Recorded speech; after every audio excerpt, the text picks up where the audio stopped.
E o Revista TST de hoje recebe no estúdio a ministra Maria Helena Mallmann, coordenadora do Programa Nacional de Prevenção de Acidentes de Trabalho. Olá, ministra, seja bem-vinda. Eu gostaria de começar a entrevista perguntando para a senhora quais os requisitos necessários para configurar um acidente de trabalho de acordo com a legislação trabalhista. Bom, o acidente do trabalho, ele se configura quando existe um infortúnio ou acidente, como nós o entendemos, durante o horário de trabalho.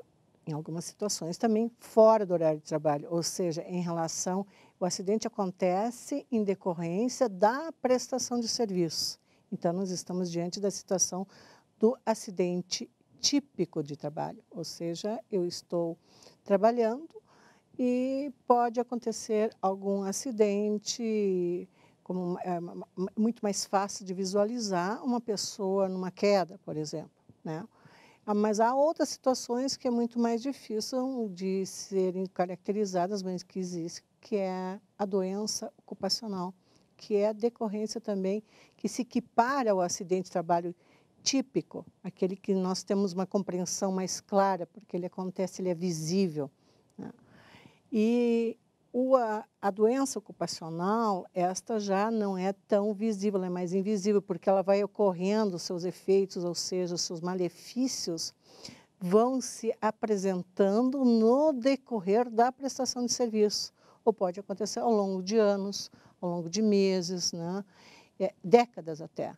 E isso, em dado momento, vai acabar causando uma incapacidade permanente, né, que pode acontecer, ou uma incapacidade parcial. Qual que é hoje a maior deficiência no combate aos acidentes no trabalho? É o empregador que deixa de garantir essa segurança para o trabalhador ou é a falta de consciência por parte do trabalhador? Eu diria que são ambas as situações e circunstâncias que se somam.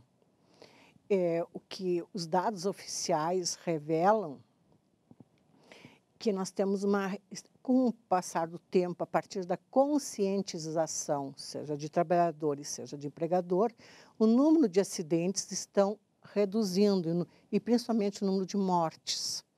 Se nós trabalharmos com a ideia de mortes em 1975, que era em torno de 4.000, né, relativizando para aquele número de trabalhadores de 1975.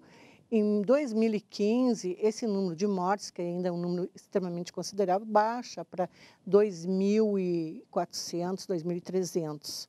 Eu penso que é um número preocupante, de qualquer forma. Quer dizer, hoje o empregado sabe que numa obra de construção civil, ele usa capacete, ele usa luvas, ele usa botas. Um trabalhador que perceba no desempenho do seu ofício uma situação que possa colocá-lo em risco e resultar em um acidente de trabalho, como é que ele deve proceder? Ele pode se recusar a realizar aquela atividade de trabalho? Não, ele tem a obrigação de comunicar. Está na Convenção Internacional 155, salvo, se minha memória não falha, da Organização Internacional do Trabalho, que diz claramente que o empregado é obrigado a dar conhecimento deste fato às autoridades. Por outro lado, a própria CLT tem um dispositivo que diz que o trabalhador pode se recusar a realizar trabalhos, quando eles são exigidos trabalhos fora dos parâmetros legais ou que coloque em situação de constrangimento, e que isso pode chegar a configurar a justa causa patronal, né? Então, o empregado pode se recusar, sim, né? Tem obrigação de fazer as devidas comunicações, porque essa também é uma ação de prevenção. Ministra, transtornos mentais é o tema do programa Trabalho Seguro deste ano, né? E identificar se o transtorno foi causado pela função desempenhada pelo trabalhador é um desafio? O índice de afastamento por transtornos mentais, maior índice de afastamento é o estresse, né? Ou seja, trabalhos, atividades que levam o empregado ao estresse. E o outro também grande fator que causa o afastamento por transtornos mentais é a depressão, que é a grande epidemia, segundo dizem os médicos, do século XXI. Assédio moral também é um outro fator que pode desencadear transtornos mentais, né, ministra? O assédio moral, né, ele acaba levando a transtornos de comportamento, né? E quando vai se investigar, exatamente ele reside onde? Ele reside no assédio moral no local de trabalho e que leva ao adoecimento da pessoa.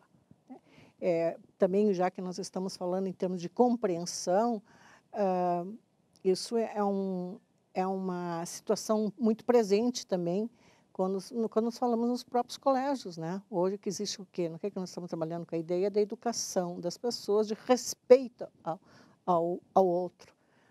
Isso também se leva ao local de trabalho. Ou então quando são exigidas metas muito altas, né? E que o trabalhador se sente impotente para responder essas metas. Isso leva, sim, a transtornos comportamentais e mesmo até isso a medicina hoje coloca de uma forma muito clara a episódios de depressão, que levam ao afastamento, levam ao adoecimento, né? Tá ótimo, ministra. Muito obrigado pela participação aqui no Revista TST. Eu que agradeço o convite e registro que nós estamos num momento de transição e que precisamos nos preocupar com o trabalhador brasileiro para que não tenhamos no futuro próximo um contingente de pessoas doentes e sem amparo. Ótimo. Obrigado, ministra. O Revista TST fica por aqui. Outras notícias sobre o Tribunal Superior do Trabalho você encontra no nosso site tst.jus.br.